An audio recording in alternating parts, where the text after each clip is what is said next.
নমস্কার, জয় মাতারা, জয় গুরু বামদেব। আমি জ্যোতিষগুরু দ্রোণাচার্য। আজকের অনুষ্ঠানে সবাইকে জানাই অনেক অনেক স্বাগত। পৃথিবীর যে প্রান্ত থেকে অনুষ্ঠান দেখো না কেন, আশা করি মা তারা বাবা গুরু বামদেবের আশীর্বাদে ভালো আছো, সুখে আছো, শান্তিতে আছো। ইয়েস দর্শক বন্ধু, তার কারণ হচ্ছে ভালো থাকার, সুখে থাকার, আনন্দে থাকার আরেক নাম হচ্ছে জ্যোতিষগুরু দ্রোণাচার্যের অনুষ্ঠান। দর্শক বন্ধু, আমি আমার প্রত্যেকটা ভিডিওতে বলে থাকি, বেদ, বেদান্ত, গীতা, পুরাণ, উপনিষদ, চণ্ডীর মতো বিভিন্ন বড় বড় ধর্মগ্রন্থ থেকে রিসার্চ করা, গবেষণা করা তন্ত্র, মন্ত্র, টোটকা, প্রয়োগ পদ্ধতি, কৌশল আমি তোমাদের হাতে তুলে দিই। আর কি বলি, তোমাদের বেঁচে থাকার রসদ আমি তুলে দিই।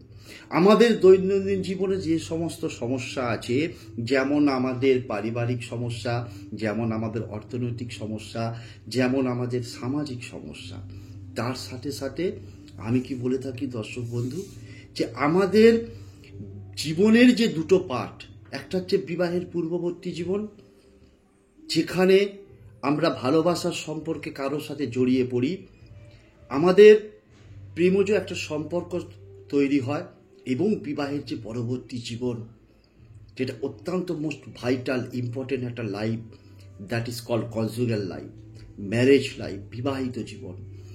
যদি আমাদের এই জীবনের কোনো একটা ডিসব্যালেন্স হয়ে যায়, যে আপনি বিবাহের পূর্ববর্তী যে জীবন হাজার চেষ্টা করছেন, লাখোবার চেষ্টা করছেন, যে আপনি কারোর সঙ্গে সম্পর্ক তৈরি করতে চাইছেন, কিন্তু কিছুতেই আপনি তার সঙ্গে সম্পর্কটা তৈরি করতে পারছেন না।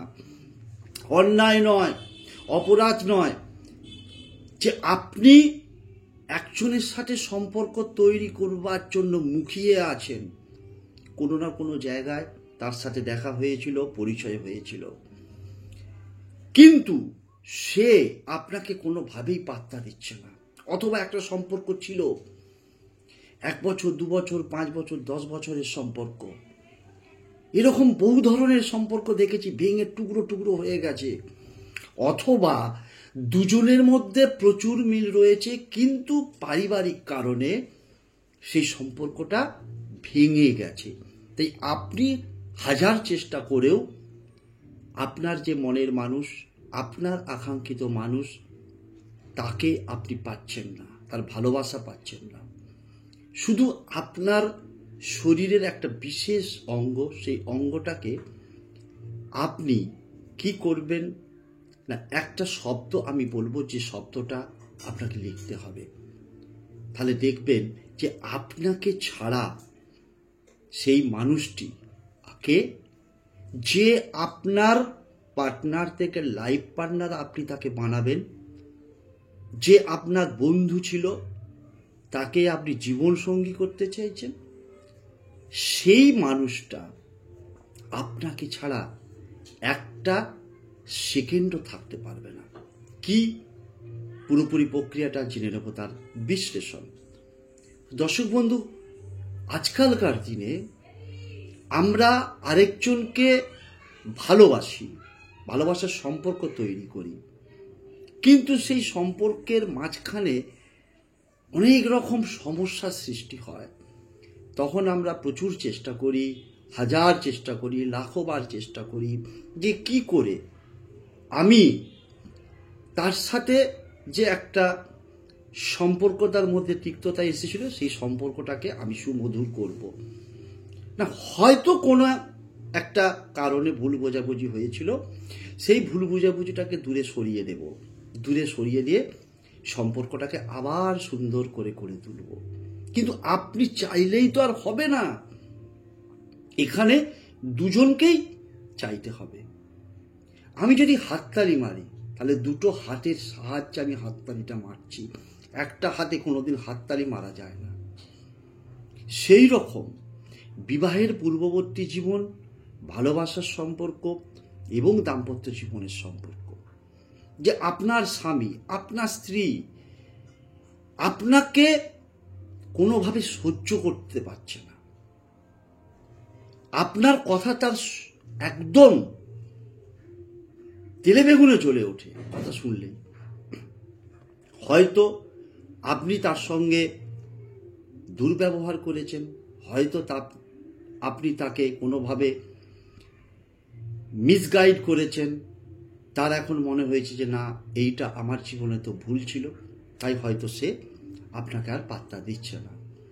তাই স্বামী স্ত্রীর সম্পর্ক এবং ভালোবাসার সম্পর্ককে সুদৃঢ় করতে, মজবুত করতে, ভালো করতে কি করতে হবে? প্রথমত বলবো, যে কোনো শনিবার অথবা মঙ্গলবার দিনকে এই ক্রিয়াটা করতে পারবে।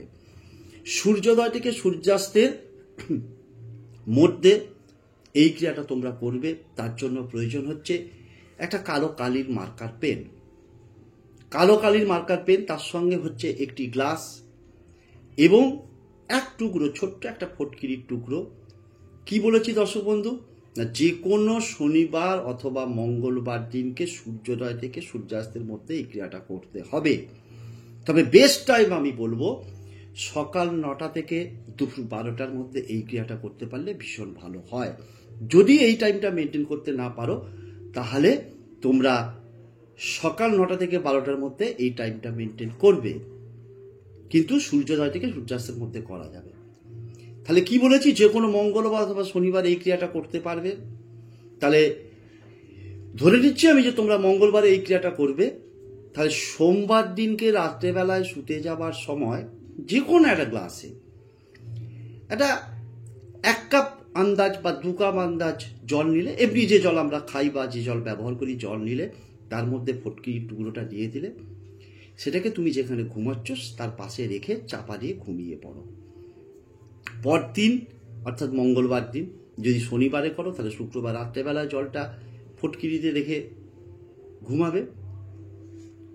ধরে নিচ্ছি যে তুমি সকাল 9টা থেকে দুপুর 12টার মধ্যে এই ক্রিয়াটা করছো। তো কি করবে? স্নান করে শুদ্ধভাবে, শুদ্ধ বস্ত্রে যে কোনো একটা জায়গায় বসবে। কি বলেছি? কালো কালির একটা পেন নিতে, মার্কার পেন হলে বিশেষ ভালো হয়। এই কালো কালির মার্কার পেনটা নিয়ে বাম হাতের যে তালু, এই বাম হাতের তালুর মধ্যে ঠিক এই জায়গাটায় কি লিখবে? না, তুমি যাকে বশ করতে চাইছো তার পুরো নামটা লিখে ফেললে। এই পুরো নামটা লেখা হয়ে গেল ঠিক এই জায়গাটায়, দেখিয়ে দিচ্ছি। এই জায়গাটা পুরো নামটা লেখা হয়ে গেল তালুর মধ্যে। লেখার পর তারপরে একটা সংখ্যা বলবো, সেই সংখ্যাটাকে তোমরা বাংলা অথবা ইংলিশ অথবা হিন্দি যে কোনো ভাষাতেই লিখতে পারবে। সেই সংখ্যাটা লেখা হয়ে গেলে সেই সংখ্যাটাকে কি করবে? এই রকমভাবে গোল করে করে 7 বার ঘোরাবে। 7 বার ঘোরানো হয়ে গেল। ঘোরানোর পর কি করবে? না, আমি একটা মন্ত্র বলবো এবং স্ক্রিনে মন্ত্রটা আমি দেখিয়েও দিচ্ছি। ওই মন্ত্রটাকে তোমরা কি করবে?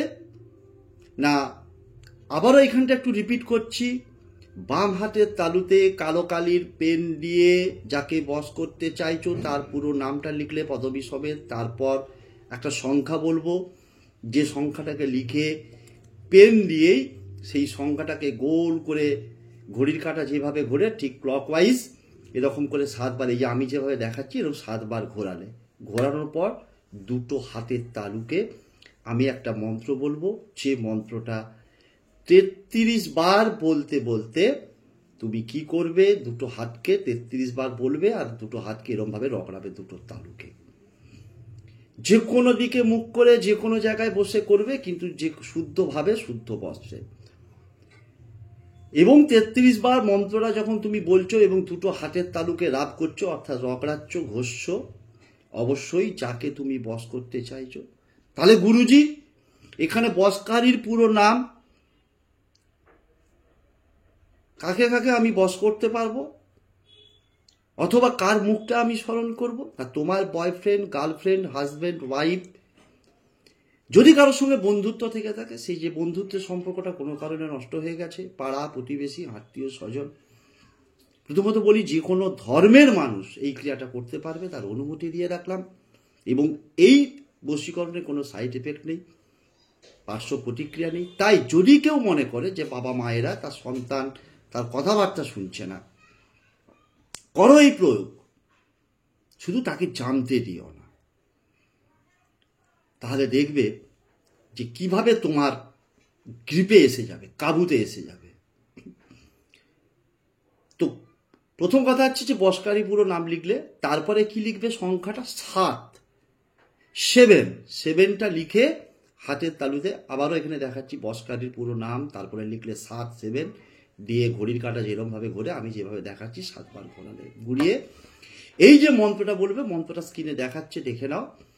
মন্ত্রটা হচ্ছে ওং বশমানায়, ওং বশমানায়, ওং বশমানায়, ওং বশমানায়, ওং বশমানায়, ওং বশমানায়, ওং বশমানায়। ঠিক দুটো হাতের তালুকে এরম করে রাব করবে, বলতে থাকবে ওই মন্ত্রটা। কতবার? 33 বার। বলা হয়ে গেল। হবার পর কি করবে, ওই যে তার আগের দিন রাত্রিবেলায় একটা গ্লাসের জলের মধ্যে ফটকিরি দিয়ে রেখেছ, ওই হাতটাকে কি করবে, ওই দুটো জল দিয়ে কোথায় ধোবে না, বাড়ির বাইরে গিয়ে ওই জলটাকে নিয়ে 2 কাপের জায়গায় 3 কাপও নিতে পারো, 4 কাপও নিতে পারো, আন্দাজ মতো, নির্দিষ্ট কোনো পরিমাণ নেই। দুটো হাতকে ভালো করে জল দিয়ে ধুয়ে নাও। কদিন করবে? একদিন করবে। যদি কোনো কারণে মনে হয় যে না আমি এই ক্রিয়াটা করলাম, ঠিক যেন মনে হচ্ছে মনের মতো হলো না, বা কোথাও যেন একটা মনে হচ্ছে একটু খুঁত রয়ে গেল, কারণ যে কোনো কাজে 100% পারফেকশন দরকার, বিশ্বাস, ভরসা, এটা অবশ্যই নিয়ে এই কাজটা করবে। তাহলে অতএব যদি মনে হয় যে না আমার কাজটা ঠিক মতো হলো না, কিছুদিন ছেড়ে দাও, গ্যাপ দাও, দিয়ে আবার যে কোনো শনিবার অথবা মঙ্গলবার দিন কাজটা রিপিট করবে। দেখবে যে কীভাবে তোমাদের জীবনে তোমার ভালোবাসার মানুষ, মনের মানুষ, আকাঙ্ক্ষিত মানুষ, যে একদিন তোমার পার্টনার ছিল, তোমার লাইফ পার্টনার করতে চাইছো, বয়ফ্রেন্ডই হোক, গার্লফ্রেন্ডই হোক, অথবা স্বামী স্ত্রীর সম্পর্কটাকে মধুর করতে চাইছো, সুন্দর হয়ে যাবে। একটা সেকেন্ড তোমাকে ছাড়া থাকতে পারবে না। তো শেষ করলাম আজকের ভিডিও। দেখা হবে পরবর্তী কোনো এপিসোডে নতুন কোনো টপিক নিয়ে। ততক্ষণের জন্য মা তারা, বাবা, গুরু, বামদেবের কাছে একটাই করজোড়ে প্রার্থনা, আমার প্রতিটি ভক্ত, শিষ্য, ফ্যান, ফলোয়ার, সাবস্ক্রাইবার পৃথিবীর যে প্রান্ত থেকেই এই অনুষ্ঠান দেখুক না কেন, তারা প্রত্যেকে ভালো থাকুক, সুখে থাকুক, শান্তিতে থাকুক, তাদের মুখে হাসিটা বজায় থাক, সর্বোপরি তারা জয়ী হোক। জয়ী বানানোই হচ্ছে আমার একমাত্র লক্ষ্য। শেষ করছি আজকের অনুষ্ঠান। জয় তারা, জয় জয় তারা, জয় বাম, জয় তারা।